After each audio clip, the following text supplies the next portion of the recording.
All right. Good morning, everybody. It is Tuesday, September 15th, and we are talking about relationships today. Oh, one of my favorite topics. I see that a lot. Lots of favorite topics. Relationships, all the relationships. I think this chapter was primarily about friend relationships, maybe, which is so important. Especially, one of the common things that I see is that for women, get about to that, I don't like the word middle age, but kind of like the 30-ish, and maybe like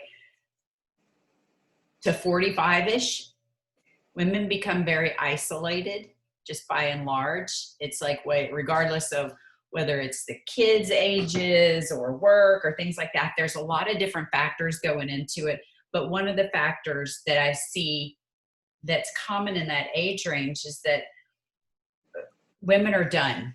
They're done being hurt by other women. They're done with the jealousy and this and that. They're done with betrayals and people not showing up and all of this. And all of those feelings from past relationships just kind of come together, and they're like, nope, I got too much going on in my life. I don't need this and that. And it takes a lot of years for some people to start feeling the effects of that isolation. And it's usually, like I said, it kind of after that 45-ish range, when the kids are leaving home, there's not as much activity going on. You don't have a lot of extracurricular activities, maybe so much of that. And then you start to look around and realize, I'm kind of lonely. I don't have any friends. And then they struggle with, what do I do? How do I make friends? How do I trust people? And do I really want to go through the hassle of trying to find people to fill my life? And for women who do not have an intimate relationship, then they just try to, forget all that. I'm just going to find me a partner. And things just go awry. And it's like, it just sets off this big snowball effect, which then, sometimes ends up very negatively, because you're creating this community for yourself, but it's more like you're settling because there's nothing there. And it's when we get to that age, or if we get to it, some people don't, where you feel like, okay, I'm just tired. I'm just tired of having friends. I'm tired of betrayal and jealousy and all these things, whatever the case is long before that, before you ever get to that place, it's about being intentional about who you surround yourself with. And I love that theme just kept popping up in these several pages of, you have to be intentional, and you have to know what makes a good friend, what makes a good relationship. And there's the biblical kind of guidelines of, how do you know when someone is good for you? And it's so cool, because I've never seen, let me get back to my page here. I've never seen anybody make such a good, succinct list like this. And it says the 7 good sins of a desire, signs, not sins. Whoops. 7 good sins. That's a whole other topic. The 7 good signs of a desirable friend. A friend tells you the truth in love. If you stop for 1 second and think about the people that you feel closest to, or you feel most admiration to, there's probably going to be one of those components is, I trust them to tell me the truth. I know that they will tell me the truth. There's that. And the second one is, a desirable friend gives you sound advice. Those are the people that we trust. It's like, oh, okay.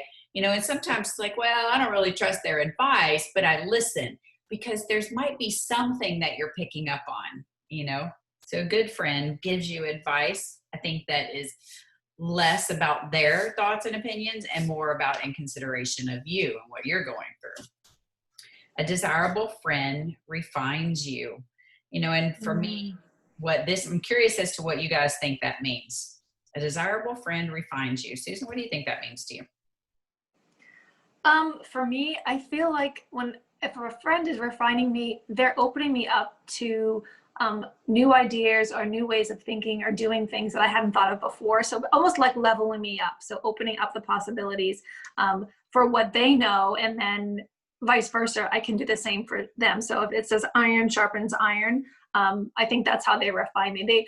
They help me to become a better person by enlightening me to the areas that maybe I'm not aware of or could be, you know, like, oh my gosh, I never thought about that. And then I do that. So that's kind of what I think of when I think a desirable friend helps refine you. And they also help you, well, that was sort of like the first one. They tell you the truth in love. So that's part of refining you, is telling you the truth in love, for sure. I like what you said. Well, I like this, how you describe that, because that's what I was thinking too, is that somebody kind of points out things about me that maybe I need to sharpen up, you know, whether it's sharpen my patience or sharpen my creativity, you know, that to use more of what I already have to refine who I am and not to redesign me. You know, Oh, people right. people sometimes give me advice. Well, you should be this way. It's like, well, okay, but that's not even in my wheelhouse. I'm not that person, right? So I have to start being that person, right? So How to be the best Linda with what you have, not trying to change you. exactly. That's very true. And I think, you know, I look a lot to you ladies and just our whole tribe. Is like, we're always so interested in growing and introducing each other to new books and seminars, and just, in, like you said, Susan, enlightening each other of new opportunities and perspectives in ways that we can grow ourselves. But I was going to say the same thing as you, Susan, of pointing back to that first one, telling you the truth in love. I think it's to go much hand in hand. Absolutely. I like number 4, I think goes a lot with number 3, is desirable friend helps you grow in wisdom. I think that when someone tries to help refine you, it does create wisdom, you know, because sometimes we're always on the inside looking out at our situation, right? And that I don't always see how I can use something that I have, you know, like for instance, patience. I'm not a patient person by any means whatsoever, but I am very skilled at using that quality, you know, because I do possess it, as we all do, but it's just how we use it. And people who know me really well, you know, if I'm struggling, they might say, hey, you know, what if you try this, you know, because they've seen me have patience in another area.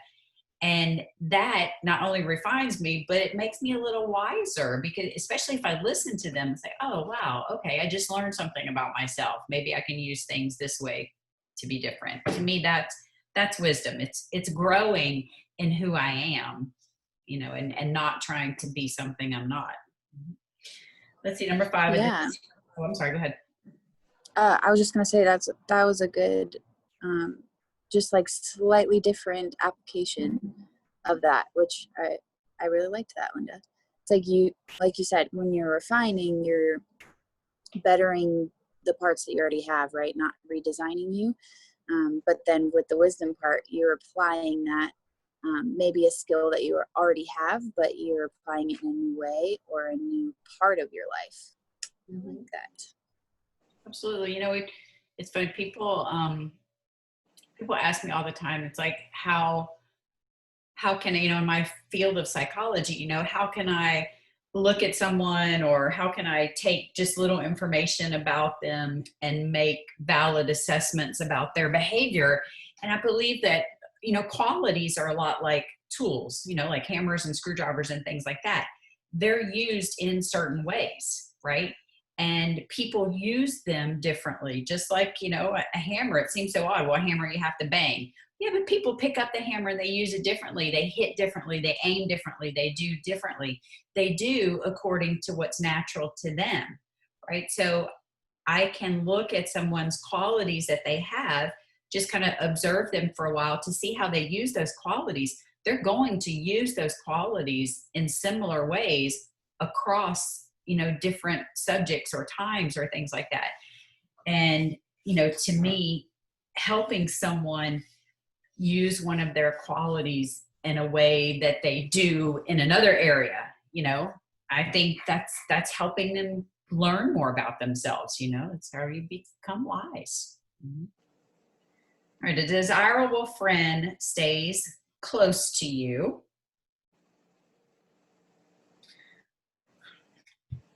To me, Michelle, I'm curious, what does that mean to you? A desirable friend stays close to you.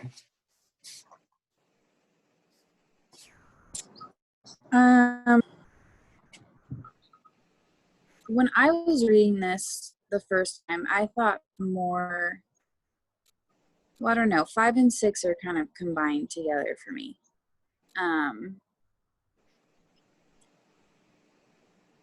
To me, it was like, no matter what the situation is, they stay close to you, they stand by you, they help you through it. But also, I have several friends who came to mind when I was reading this list. And a lot of times it's, no matter what goodness or events that are happening in our lives, sometimes we'll go spans of time with physically being able to be together or talking as often. But then as soon as we talk again, it's like no time has passed. So that's another part of what I thought when I was reading that, because it's like I don't know, like your spirits stay close together even when you can't physically be. Mm-hmm. For me, I'm with you that 5 and 6 are a lot. Number 6 is a desirable friend loves you and stands by you, right? And so for this one, I've always told my children when they were growing up, they're like, okay, how do I know if this person is a good friend? Or, what do you, they would ask me, how do you know? Because I have friends all over the world, and my kids used to watch me, we just show up at somebody's house, obviously invited, that they've never met, and then they see me interact with them just like family, like we had never left, and they're like, wow, how do you know this person, right? Why are you so close? And so I always told them, it's like, that group of people that you are so close with, that I want to know that I could call upon any one of them at 2:00 in the morning to come and get me out of jail, right? Or to pick me up from the emergency room or something like that. Who would stand by me? And I always use that jail example that, they're like, well, what if you did something they didn't agree with? I said, no, that's not the point. It's when you have someone who will support you and stand by you, they're going to give you that benefit of the doubt. They're going to take that time to find out what happened. How can I help you? What went on, this and that. And there's that lack of overarching judgment, I guess. There's always going to be some judgment. And the difference between that and number 5, which a friend that stays close to you, is that sometimes I think that we have this fear that I'm going to upset one of my friends if I'm honest or genuine with them, and then they'll cut off our friendship, right? So we tend to be a little bit more upfront or even just harsher sometimes with our family because we know that they're not going to go anywhere. But those are the friends that I want. I want to know that I can get mad at you if I need to, right? Or if I feel like that, not because you did anything wrong, because I did something wrong. I can get mad. I can say what I would say to my family and have that same feeling of security to know that you're not going to go anywhere, and while that might seem harsh, no, I'd rather not talk to my friends in bad ways or my family, but it happens sometimes. We do treat people in bad ways. It's just human nature. It's what we do. So that to me is that little bit of deviance, that I want friends who are going to stick with me just like family. And I wrote down offensive or defensive, that you don't get with a friend, you don't get offended easily. And that's the thing, something I had to work on in my life, is not getting defensive about my stand when someone's coming with me with love, and not getting offended either because I think they thought this or that. So I think having a desirable friend is one that you will not be easily offended or defensive with. Like, you'll be open because they have your best interest. That's important to me. And I do with my family. My family will say something, immediately I defend myself. I get defensive, and it sounds terrible. Like, I have 3 sisters, and I don't like that quality. I've been working on it, but not getting defensive because I feel like I'm seeing it from like, oh, they're saying I'm less than, I'm not enough or whatever. So I tried to defend it. And that's something that's not a good quality. And offense can really separate friendships when you shut down that communication and just go, fine, I'm not going to talk to you. And you get, that's not a good way. So to remain not offensive or defensive in relationships is something that I have to consciously remind myself to do that, and not just pull away and go, well, she didn't text me back, so I'm not talking to her ever again. Like the stupid things you do. And good friends will always come back and seek you out again, right? They'll find you. That's what's great about this tribe that we have. We don't let anybody slip through. We're like, yeah, I don't think so. Get back here. The ones that are worth going for, right? Those are the ones that you keep going back to again and again because they're worth it, and that friendship is worth fighting for. And not all of them are. You have to be able to discern that. And a friend that you thought was might not be anymore. And I think knowing the ones that are worth hanging on, that have those qualities, is important.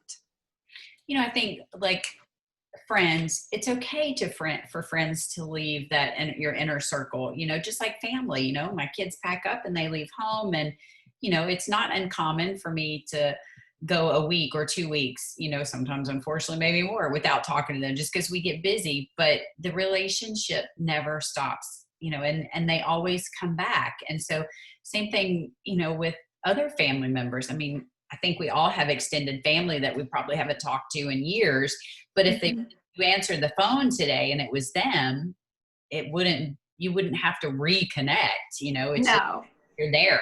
You'd be excited. You'd be like, oh my gosh, and so that's good to hear from you. But I think sometimes we look at friends like, no, you can't leave. Wait, what do you mean you're going to go do this instead of hanging out with me? Well, no, we're best friends. Like, well, no, you have to let people do what they need to do and be who they are and support them. And I think that's kind of touched on in all these points here. And then that last one is, a desirable friend is a help in a time of trouble. And for me as a counselor, this is the one that I see is most problematic in relationships, and I think it's ruled by fear and anxiety, that when I see one of you guys in trouble, I want to help you in the way that I want to help you. And it may not be the way that you need help, right? And that's just our natural go-to. We do what we know. But are we willing to put that aside in order to do what somebody else needs? And a lot of people can't do that. It's as simple as, well, no, somebody said they need me to do this, and I just can't help them that way. So I just need to distance myself. And I'm not talking weird stuff. I'm talking just any kind of simple little thing that we don't agree with, and then we're gone. So we have to help people in the way that they need help and that we're capable of doing, Yeah. That, shoot, I lost what I was going to say because you just always spit so much wisdom in everything you say, Linda. It'll come back to me. Yes, it will. These birds are so distracting. Right? Birds.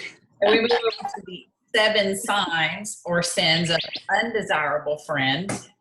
And I like the first one is, an undesirable friend is immoral and has no regard for others. And again, I think we use a lot of judgment for people when they have different values, and we call them immoral and things like that. For instance, the controversy between abortion and, pro-life and pro-choice and whatever the case is, that, oh, well, no, they believe this way, so nope, that's immoral, that's wrong, and this and that. That is not what this is by immoral. It's no regard for others, And in fact, everything on this list, I think, is challenging for people because it's all subjective, and that it's that subjective nature, I think, that causes the problems in relationship, because I think differently than you think differently than I do, and therefore we're always going to be at odds. But that's not the case. We can let people be different and think different. I think these are like the severe, if somebody's always making a decision that has no regard for me and is harmful to me, even emotionally, then I don't need that person in my life, And And then the next one is an undesirable friend is changeable and unstable. This is a big one for me. I tend not to make close friends with people who are flippant, you know, and even if I do make close friends with them, I have to keep them at arm's length, you know, just because of my own trauma from my childhood and my life of people being flippant and changing and all of that. And it's just not something that emotionally I like to tolerate. So I can have close friends and this and that, but I know who to keep at arm's length. An undesirable friend is frequently angry. So this is my question to you guys. It's a good one. Be honest. Do you now, or have you had in the past someone in your life, and you don't have to say who it is, who is frequently angry? Yeah. For me, it's been angry in more of a sense of like the world is against me kind of way. For a friend of mine, and you know, it was hard to take a step back from that relationship, but I eventually had to because it came to a point where I was trying a lot harder than the other person was. I was putting a lot more in and giving them the benefit of the doubt. But after so many situations, I was like, you know what? This is not serving me. So I'm just going to step back. Like, I don't love that person really. But we talk very often anymore, and I haven't seen her in a long time. She lives like 20 minutes from me. So it's, yeah, you have to make those judgment calls sometimes. It's hard. Mm-hmm. Susan, what about you? Do you have anybody in your life now or in the past? Well, I do. I have two family members, makes it a little trickier, right? So, because you don't want to be, it can be really toxic to be around someone who really is like, not angry, but just like the world's against them, nothing goes right, whatever.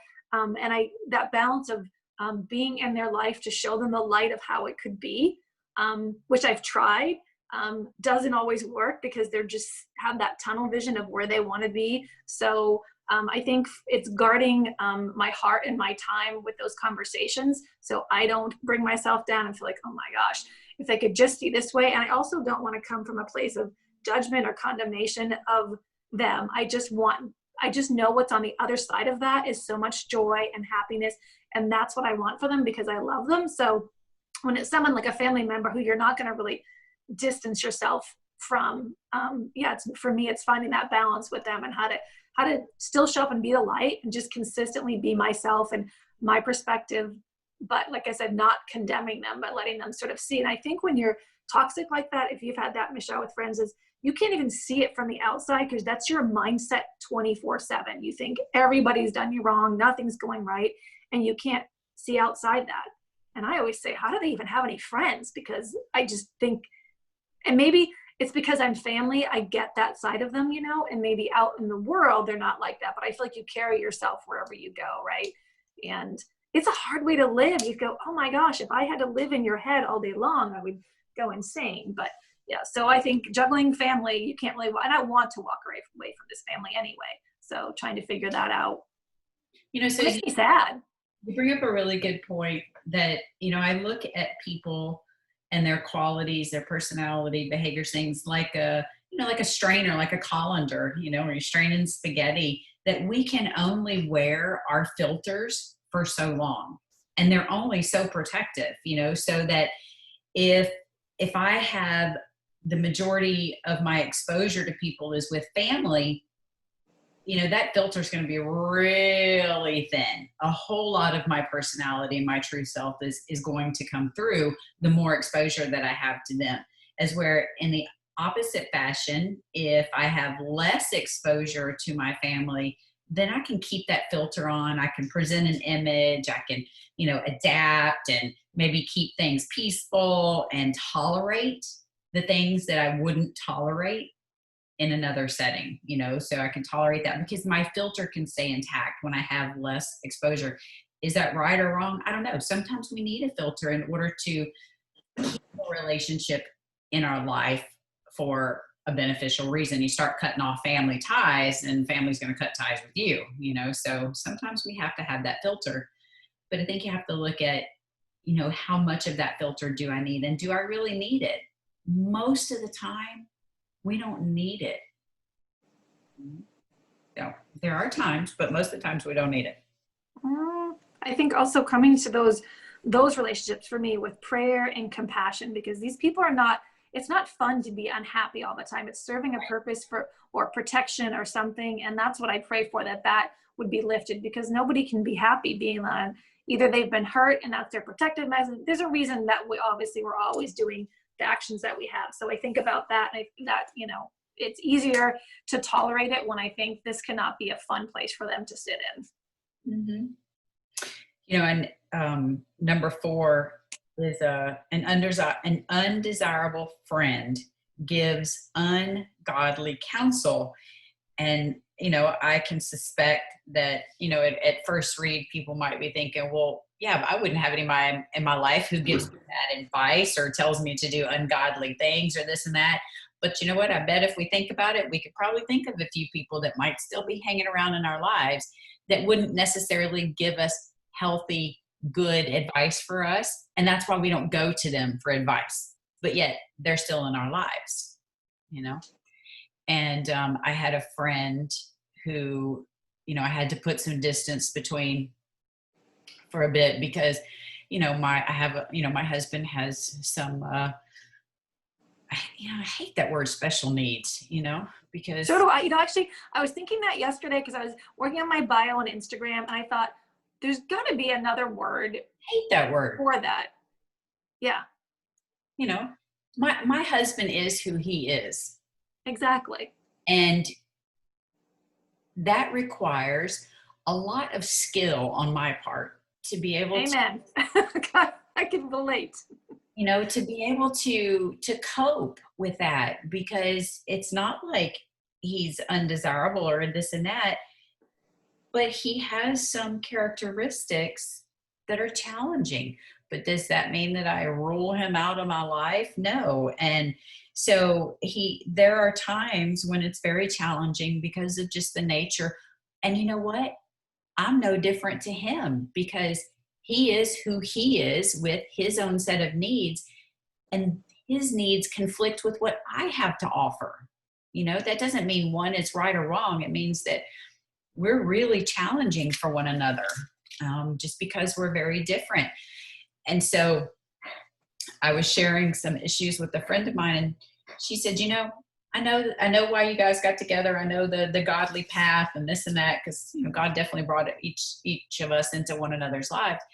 But maybe God's work is done and you need to think about moving on, because there are things in this relationship that aren't healthy for you. And I'm like, I'm sorry, what? Where in the Bible does it say that God wants me to end my marriage because of some personality differences? We're not talking abuse. We're not talking about crap like that. And this person who was giving me this advice was a godly person. And I'm like, that was the last piece of advice I asked for, or I shared with them, So ungodly counsel doesn't necessarily mean just differing advice. We really have to think about what that means for you. An undesirable friend is a lawless unbeliever. And what does that mean? An outlaw with guns. Right, exactly. That I think there's a difference between an unbeliever and a lawless unbeliever, or maybe an active unbeliever. I think we need another name for that too.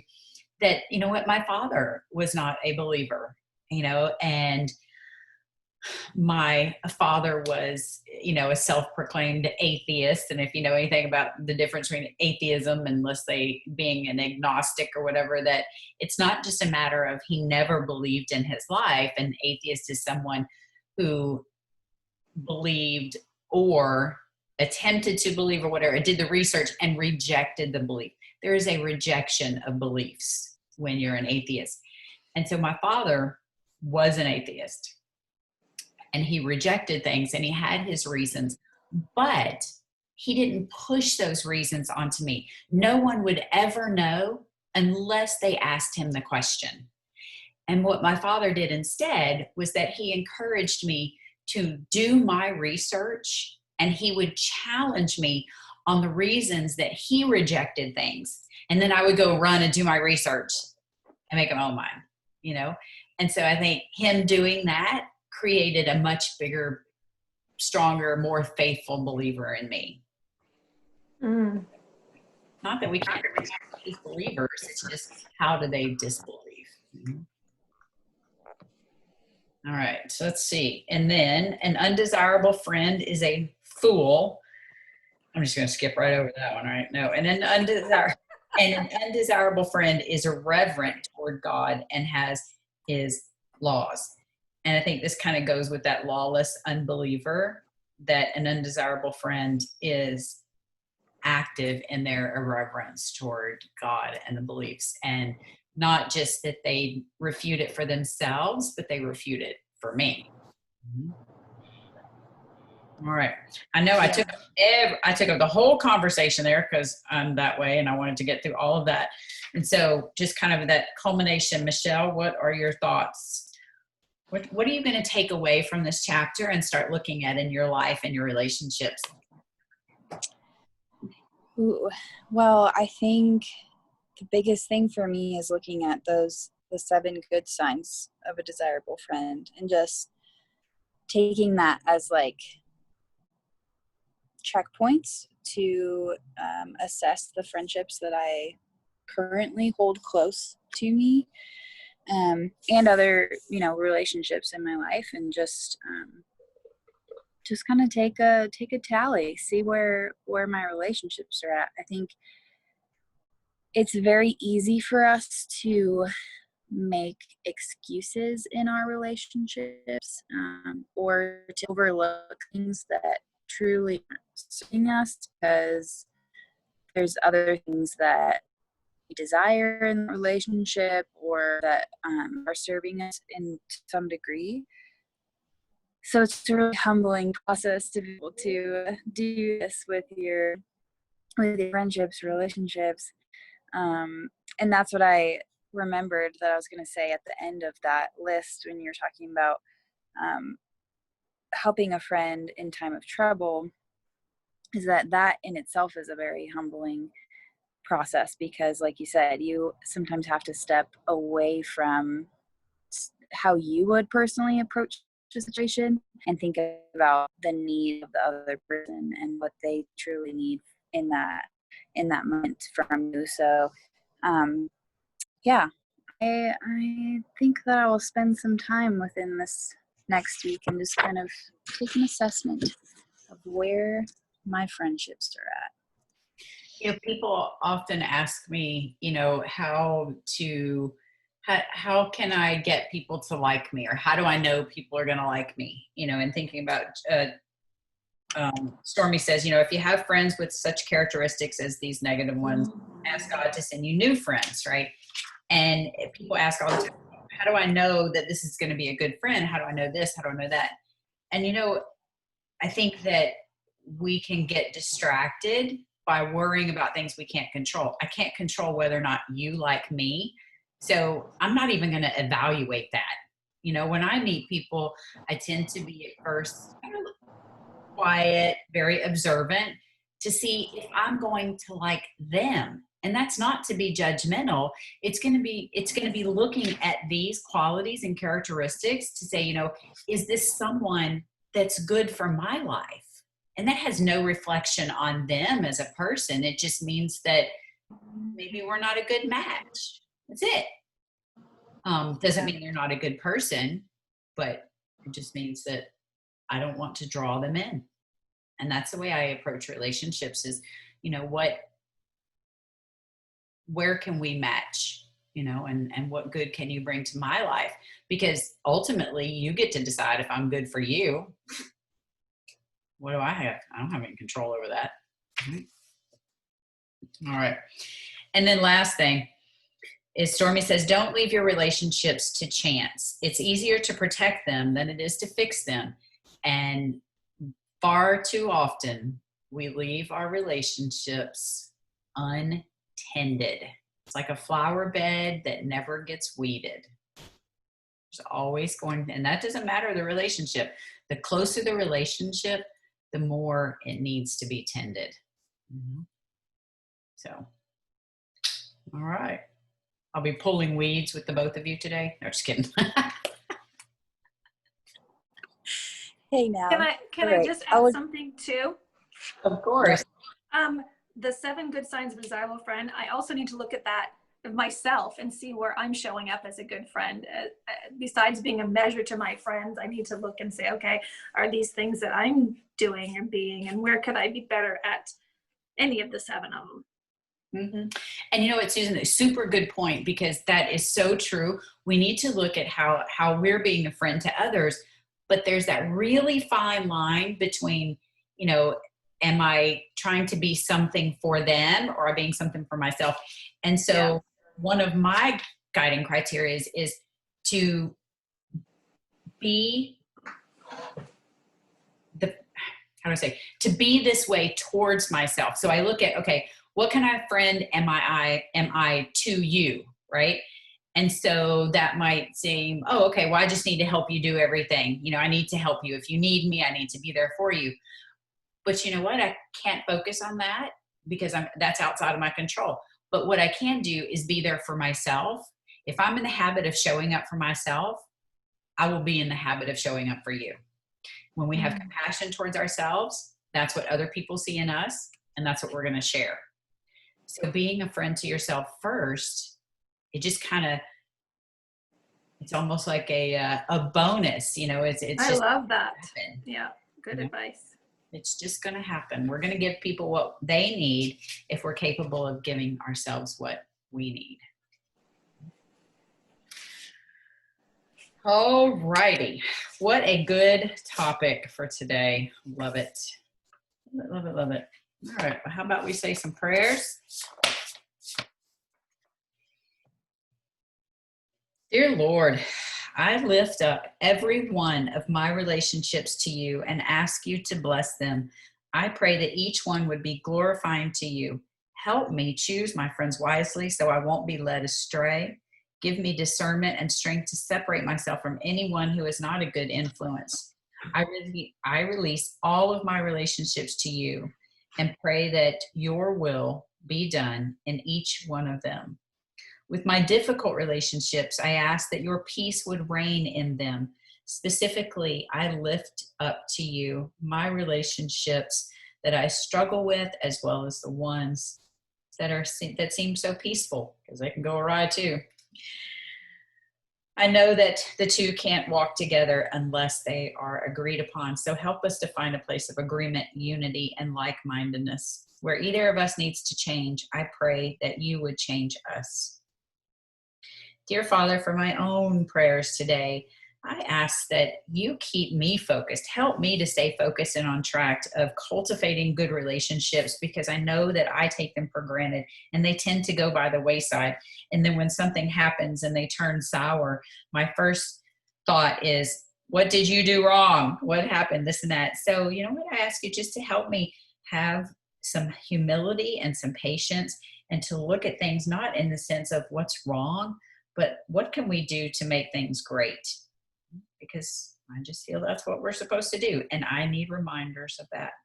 I especially want that reminder with my children, to take them less for granted and to appreciate them and love them more and to show them that they're super important.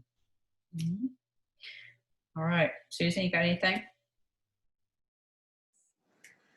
All right. Good morning, Heavenly Father. I just want to take this moment to thank and praise you for all the godly relationships and women in my life, especially in the last several years. I have never known what it's like to be surrounded by women that will lift me up in faith and in your words. And Lord, it has been everything to me. Those times of trouble, I know that I've had in the past that they've helped me, but the ones that are coming in the future, Lord, put those friends and relationships in place that I need to help myself carry through the hard times. I thank you so much for them. I thank you for this tribe. I thank you for this day. I'm so grateful for all that I'm learning, all that you're teaching me. I'm open. Anything, Lord, that you see where there is mistrust or ugliness or anything in my heart that needs to be revealed today, Lord, please let me know that as I walk forward trying to be the best friend that I can, that I take into the sound advice that Linda gave, that to be a friend to myself first. Lord, show me how to do that in a loving, kind way. And I just want to say thank you again for this tribe. May we all be blessed with a wonderful, peaceful week as Don travels from Seattle, Lincoln moves into a new apartment, and that Jacob continues to have angels watch over him as he goes to school and has another great week. In Jesus' name, amen. Michelle? Good morning, Lord. I want to thank you as always for a beautiful day that we get to be alive, breathing, and joining together in community with you. I want to thank you, God, for the friendships that you have brought into my life. I have been so blessed by you throughout my life with tried and true friendships, and those have been so helpful for me when there's been times of other friendships that have come and gone, and the ones that have stayed true and by my side have helped me to stay true to myself. And so I ask that you continue that in my journey and allow me to show up for myself as I love to show up for others. Because like Linda said, when we show up for ourselves, we know how to better show up for others and show compassion and help them. So I want to do that and learn how to do that even better every single day. So help me that, God. And I want to lift up again my brother-in-law's mom as she's recovering from surgery. I thank you for your hand just being a protector and a healer for her. So please continue that. And I also want to continue praying for our women's retreat. We are so close to it, and things have shifted and changed along the way, God, but I am confident that you are doing what your vision is for us and the impact that you need to happen. So I thank you for guiding us in that journey, and I'm so excited for this time and what you're going to do in most of these women who attend. Bring all this into in name and lay at your feet. Amen. Amen. All right.